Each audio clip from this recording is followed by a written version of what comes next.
Рижская. The next station is Рижская. Проезд в метро и на МЦК возможен только в маске и перчатках.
Станция Рижская.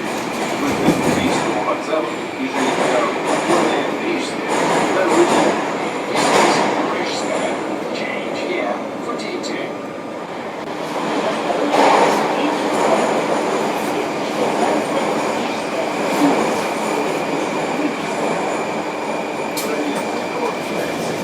Возможен только в маске и перчатках.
оранжевой Калужско-Рижской линии. Внимание! С 22 августа станция Рижская будет закрыта на ремонт на 12 месяцев. На время закрытия от станции Проспект Мира будут курсировать бесплатные автобусы КМ. Подробная информация на сайте mosmetro.ru.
Всем привет, с вами я, Сенсей. Это рубрика «Путешествия по Москве».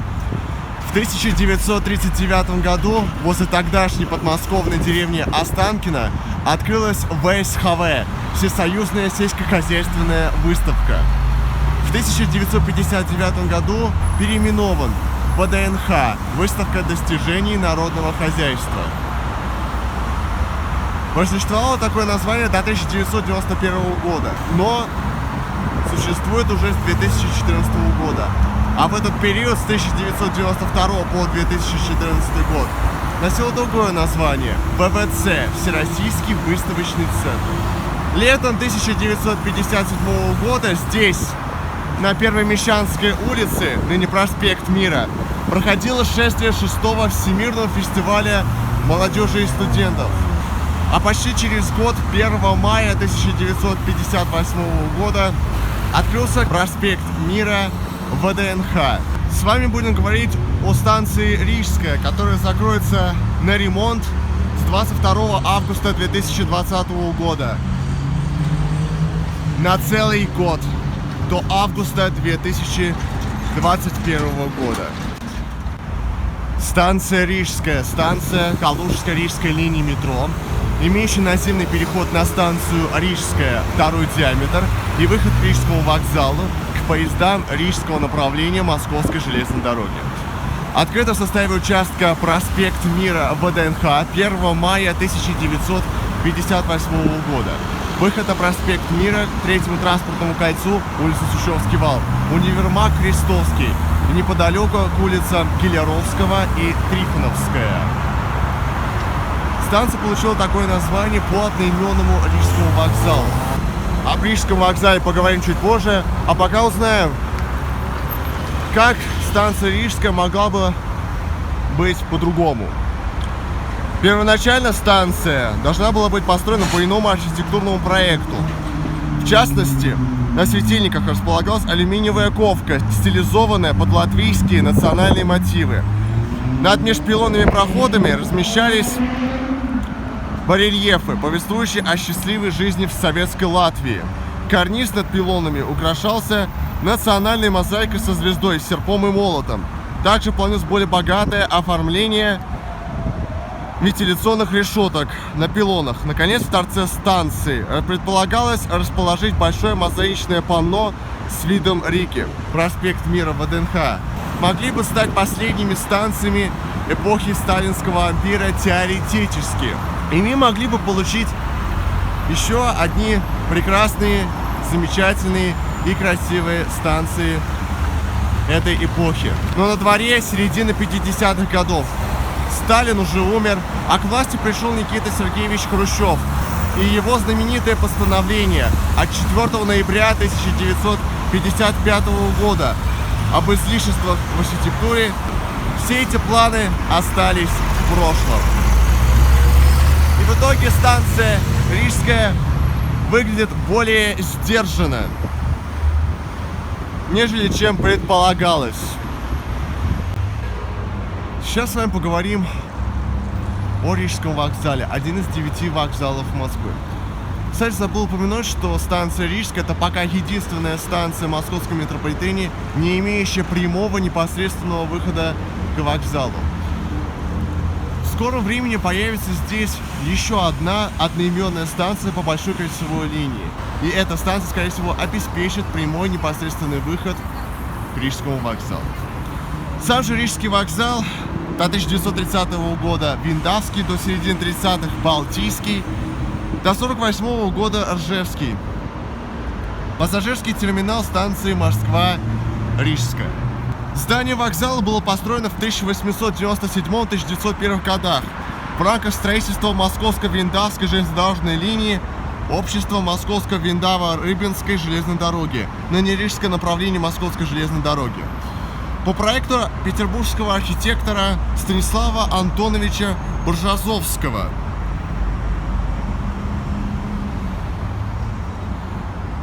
К сожалению,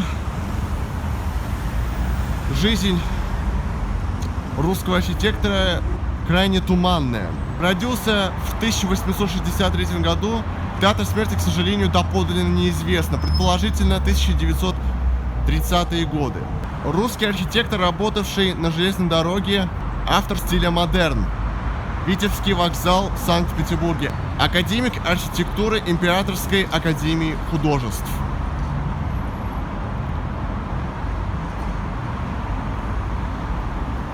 Строительство вокзала велось под руководством еще одного русского архитектора Юлия Федоровича Дидерикса. Наблюдение со строительством осуществлял Фома Осипович Богданович Дворжецкий. По другим источникам Дворжецкий Богданович или Богданович. Русский и советский архитектор, преподаватель польского происхождения, академик Императорской академии художеств. Изначально на Рижском вокзале существовало две отдельные станции, пассажирская и грузовая. До 1929 года назывались Москва пассажирская Балтийская и Москва товарная Балтийская. В 1929 году были переименованы в Москва пассажирская Ржевская и Москва товарная Ржевская. А в 1963 году объединены в одну станцию Москва Ржевская. В том же году станция переименована в Москва-Рижская. Рижский вокзал мог повторить судьбу Варшавского вокзала в Санкт-Петербурге, который был закрыт с 15 мая 2001 года, был реконструирован и реорганизован в торгово-развлекательный комплекс «Варшавский экспресс».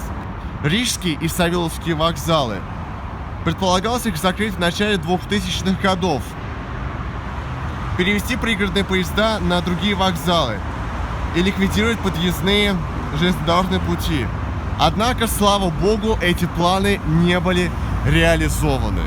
Что имеется примечательного у Рижского вокзала? Два перронных пути, номер 1 и 2, рядом с двумя низкими пассажирскими платформами, у которых расположено пассажирское здание, обслуживают поезда дальнего следования. Всего лишь в 3 города: Рига, Великие Луги, Псков. Еще два перронных пути, 3 и 4, расположены высокой платформой, обслуживают часть пригородных поездов рижского направления Московской железной дороги. А 4 пути между платформами занимает экспозиция Музея истории железнодорожного транспорта. В Москве имеется 3 площадки Музея Московской железной дороги. Одна из них на Рижском вокзале, вторая на Павелецком вокзале, а третья находится в депо Подмосковное. Ближайшая железнодорожная станция Красный Балтиец второго диаметра на рижском направлении Московской железной дороги.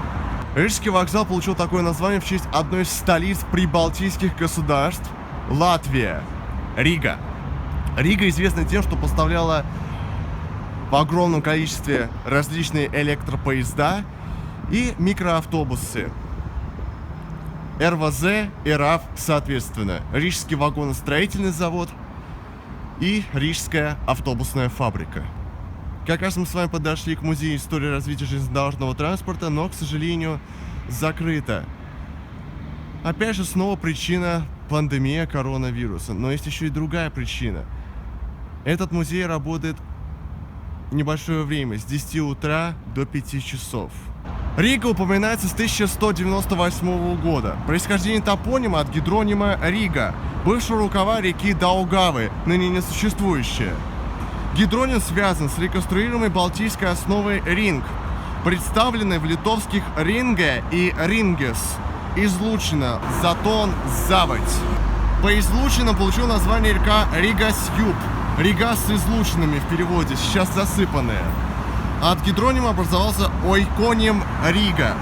С 1150 года готландские торговцы регулярно заходили в нижнее течение Западной Двины, до речки Риги, от которой происходит название города.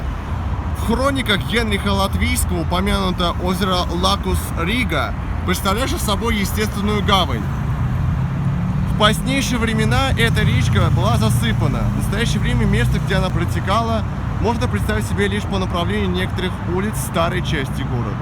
На будущее место основания Риги неоднократно совершались миссионерские экспедиции, которые, однако, оставались безрезультатными до 1201 года.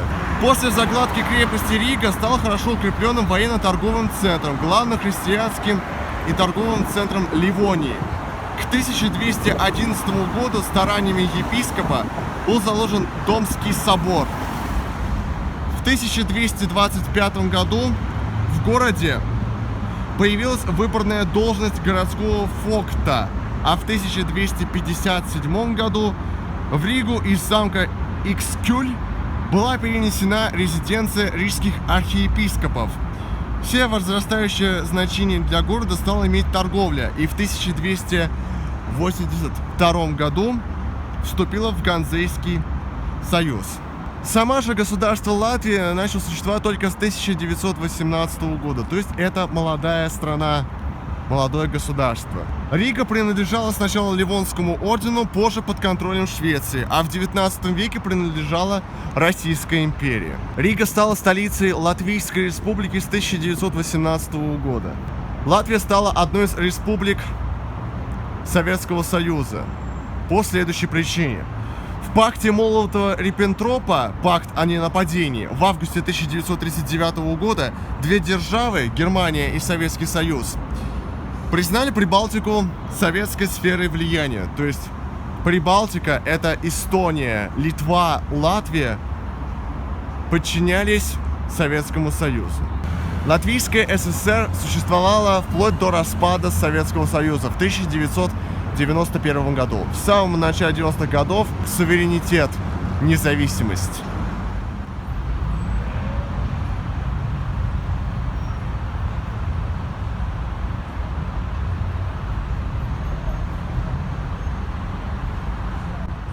Перед вестибюлем станции Рижская расположен памятник создателям первого спутника Земли. 4 октября 1957 года человечеством был совершен прорыв в космической эре. Был запущен первый искусственный спутник Земли. А через 3,5 года, 12 апреля 1961 года, первый полет человека в космос. Юрий Алексеевич Гагарин. 12 апреля считается Международным днем космонавтики. Станция Рижская закроется с 22 августа 2020 года на год до августа 2021 года по причине замены эскалаторов. Еще раз напоминаю, что срок эксплуатации эскалаторов 50 лет, а при должном обслуживании плюс 5-8, в итоге 55-58 лет. Я отправляюсь дальше путешествовать по Москве. Куда? Следите на канале. С вами был я, СМЗ. Подписывайтесь на канал. Не забывайте нажимать на колокольчик. Ставьте лайки, комментируйте. Спасибо, что смотрели. Пока.